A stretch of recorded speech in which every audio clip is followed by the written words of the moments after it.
Now we're here at the outdoor kitchen, ready to show you guys how to make a delicious recipe for the holiday season using Shiner Holiday Cheer. Now, this is a beer that has a lot of stone fruit notes and pecan notes. It's a little sweet, but it has a really nice finish on it as well. That's why I thought it'd go great with the beef bourguignon. But we're calling it beef bourguignon, and it is really easy to make.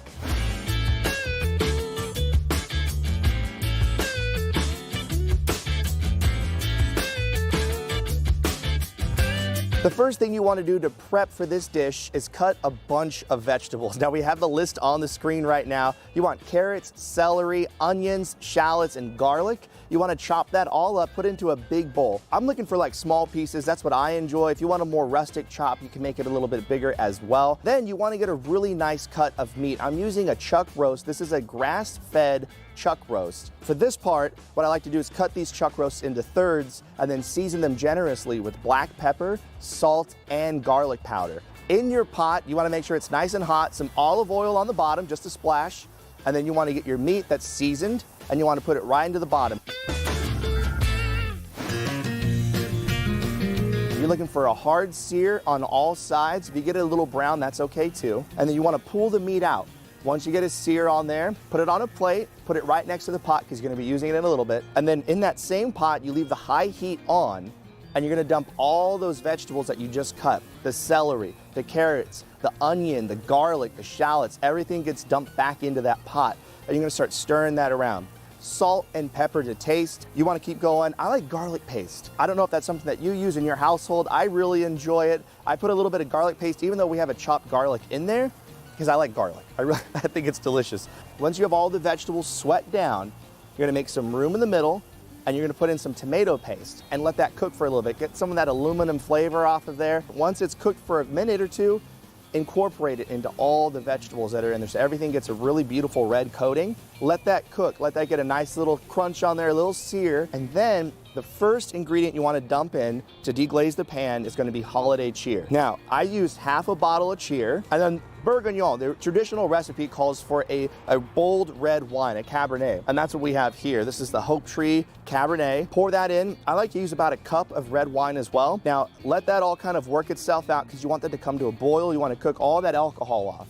Once the beer and the wine have been boiling for a while, you want to dump in your beef broth. Now, you can also use beef stock, right? This is the one we're using, this organic beef broth. You want to make enough volume in there for when you put your meat back in, everything is submerged. Let that come to another boil. Sage and thyme at this point as well are super important. Nice aromatics that go in there to bring some more flavor out. You also want to add more salt because the more fluid you add, you're taking away a lot of the salt you've already added, right? Then once that comes to another boil, you get your meat, you put that back in, submerge it, nestle it in there for a little rest, put the lid back on it, and then you're gonna put it at a lower temperature so that it's at a simmer, and it's gonna go for about 3.5 hours. You want the collagen to completely break down on the beef. While your meat is boiling, finishing off and simmering, you wanna make your couscous right before you're gonna eat it, right? So at the 3.5 hour mark, start making your couscous. It's very fast. I like to use half beef broth, half water for this process. It's 1 cup of couscous for every 1.5 cup of fluid. I let the liquid come to a boil, and then I pour in the dry couscous, stir that around, bring the heat down just a little bit, and then that's gonna start absorbing all that fluid that's in there, and then it's gonna become nice, they're gonna become tender, and that's when you can add in sauteed mushrooms. I love an assortment of mushrooms, oyster mushrooms, you can also use trumpets, anything you got. Throw that in there once they're sauteed, salt, pepper, butter, a little bit of heavy cream. It's like making an Alfredo basically. You stir that all together and you're making a creamy couscous that is to die for. It is so good. You have your couscous done, your meat's ready to rock and roll. Now it comes time to plate.